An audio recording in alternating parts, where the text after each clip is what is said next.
everyone, I'm Akari, Japanese living in Croatia.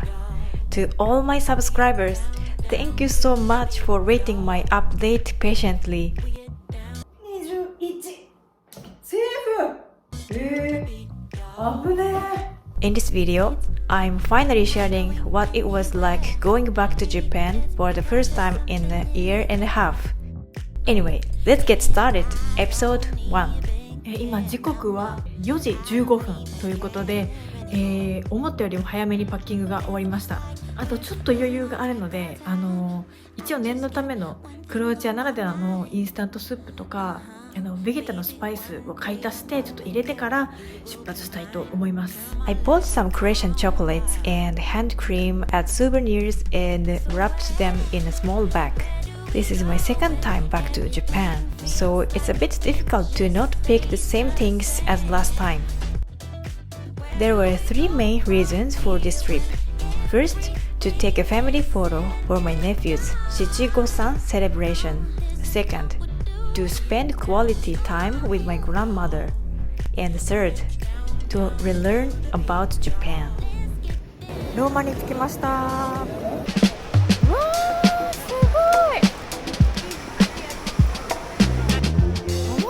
めっちゃでかい。 At first, let's talk about the route I took for this trip. I wanted to keep my travel budget low, so I booked with China Eastern Airline this time. The route was Rome, Shanghai, Kansai Airport. I've always wanted to visit Rome at least once in my life, so I decided to spend 2 nights there and do a bit of sightseeing.Which kind of defeats the purpose of choosing the cheap flight. The journey started with a bus from Rijeka to Trieste and then Trieste to Rome. 先ほど真実の口を見に行ってその後カフェで結構時間を潰したつもりではあったんですけど、私は今1時間時間潰しをしないといけない状況です。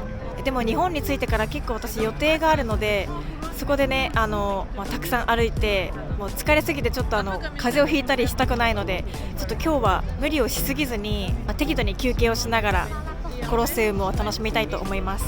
いやでかいな。でもクロアチアのプーラのコロッセウムと比較すると結構高さがあるので迫力はあるんですけど、多分全体の大きさで言ったらあんまり大きな差はないんじゃないかなと思います。でもやっぱり作りが全然違うので、なんでしょう、クロアチアのプーラは結構石で作られてる感じがすごいするんですけど、こっちはレンガ作りがすごい特徴的だなって思いますね。で一番驚いたのがですね、私が真実の口に向かっている途中におそらくこの方日本人だろうなっていう方がいらっしゃって、その人の後をついていったんですね。で無事にその方のおかげで目的地に到着したんですけど、お互いに1人だったってこともあって写真をお願いしようかなと思って話しかけたんですよ。でいろいろお話ししたら今日がローマ最終日ということで何の飛行機ですかって聞かれて中国東方航空ですって言ったら、彼女も同じ便なんですね。でもしかしたらまた空港でその方に会うかもしれないので、もうなんかやっぱ世界は小さいなって思いました。であと3月の旅行はちょっとローマは気候が難しいですね。日中は結構暑いですし、今日私ニットを着ていて、で昨日ユニクロの極暖のヒートテック着てたんですけど、昼間結構暑いですね。で私ジャケットなんか今東京は雪が降ったりもするってことで分厚めのダウンジャケット持ってきたんですけど、やっぱ日中はちょっと邪魔になるし難しいな。おしゃれ着のコートでも良かったかなって思いました。でも夜は結構冷えるので、やっぱり1年前はヒートテックがあったら安心だと思います。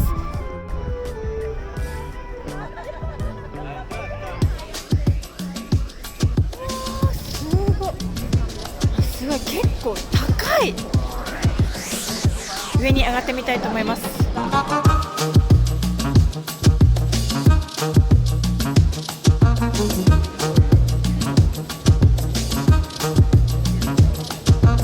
でもなんか円形闘技場の円の部分の厚みがすごいあるので、なんかここで動物たちが待機していた場所なのかなとか結構想像が膨らみます。Vatican completely blew me away. I was honestly speechless. The Colosseum dates back to the 1st century, and St. Peter's Basilica goes all the way back to the 4th century. It was just way more massive and majestic than I ever expected. When it comes to food and cafes, I like finding places where locals go. So I wandered through little back streets trying to spot restaurants and coffee shops that older locals were heading into.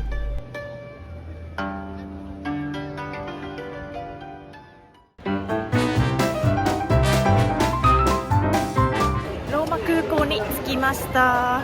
結構暑いです。I also made sure to grab some souvenirs at the airport. セキュリティチェックと保安検査抜けました。暑い。And from here, the long journey begins, about 16 hours in economy class. Some of my friends had asked, what is China Eastern like? So just quick review. The service and meals were actually okay. 上海に着きました。割と人少ないです。If I had to mention one minor thing, it was when I bought a drink at the Kansai airport from my return flight to Shanghai. They didn't give me a sealed bag. The shop staff said, even if it's a sealed bag, it might still get confiscated at security, so you should pack it in your checked luggage during your layover. And looking back, I'm a little confused why that wasn't an issue flying from Rome to Shanghai. But anyway, just a heads up. 大阪に着きました。てか寒いんですけど。なんか私関空に到着するの初めてなのですごい新鮮です。まだ懐かしさがありません。Finally, I thought, yay, I'm in Japan, time to relax. But nope. Early the next morning, I had a plan to go to Tokyo just for one day. Why didn't I take flight for Tokyo in the first place? Honestly, I have no idea. My final destination was Miyazaki Prefecture in Kyushu, so I guess I choose Osaka, which was closer. Anyway, I stayed in a traditional Japanese house and had my first meal back in Japan. Well, it was around 11 p.m., so I headed straight to a convenience store. Japanese convenience stores are world-class open 24/7. Thank you so much. In Rijeka, where I live in Croatia, I think the only thing open 24 hours is a break shop. So being able to buy anything, anytime in Japan, that's honestly a national treasure. But seeing the inflation in Japan hit me kind of hard. いやでも全然100円で買える商品が少ないんですね。もうインフレだわ。すごい。なんかちっちゃい惣菜を買おうかなと思ったんですけど、500円超えしますね。簡単に手が出なくておにぎりになったんですけど。Almost everything felt noticeably smaller than I remembered. I picked up a melon bread because of its size and nostalgia. It used to be my breakfast when I was a kid. I wonder what foreigners think when they try it. I mean, it doesn't taste like a melon at all. After drinking a day's worth of fruit juice, I felt healthier and finally went to sleep. 4 hours of sleep, I went from Kansai Airport to Narita Airport. 東京に着きました。普通に東京も寒いですね。やばい。今日は友人と会うのですごい楽しみです。In Tokyo, I got to catch up with my old co-workers, high school besties, and cousin. It was so fun. And the next stop was Fukuoka. 福岡着きました。First place I went, wagashi, which means Japanese sweet shop called Komaya, to get their bean mochi lightly sweetened red bean paste. Well, sorry to interrupt your watching, but I just wanted to share quickly one thing. Some of you might have already noticed, but during this trip to Japan, there was one thing that was especially tough and honestly kind of shocking for me. Did anyone notice something strange about my face, especially around my eyes? That's right, they started to swell up. The hardest part of coming back to Japan after a year and a half was during my trip. My skin was acting up the whole time. I didn't have time to see a dermatologist, so I'm not totally sure what caused it. But I have 5 guesses: the change in water, the long flight, pollen, the yellow dust, and PM 2.5. My eyes got really puffy and the skin around my them turned red. Around that time, the pollen count was super high, so I thought, wow, am I suddenly allergic to pollen? But here's the weird thing, it didn't itchy or hurt at all. So I think with my super sensitive skin, probably I just reacted to the feather pollen. On top of that, my skin got crazy dry, like a desert, probably because of the changing in water or PM 2.5, so the air was pretty bad. It made me a bit sad that I didn't get to see much blue sky while I was trip. Because of all that, I couldn't really wear cute makeup during this trip. I was just applying airline ointment every few hours and doing my best. So if you are planning to go to Japan and have some allergy, I definitely recommend to bring masks, eye drops, and moisturizer.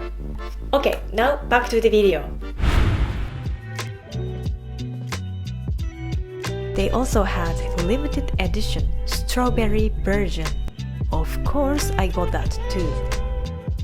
I couldn't even wait until I go back home. I crouched in the back alley and took a big bite.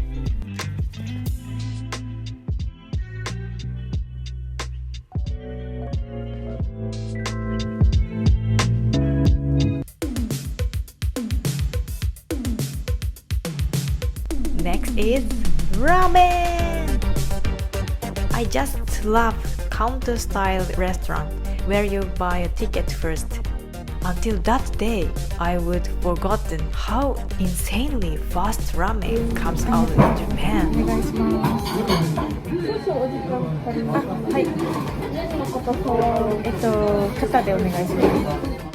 The lady even said, it might take a little time, but it showed up in under 10 minutes. That would ever happen overseas. I ordered the classic Japanese combo. We say 炭水化物×炭水化物 carbs with carbs because why not? It's yummy.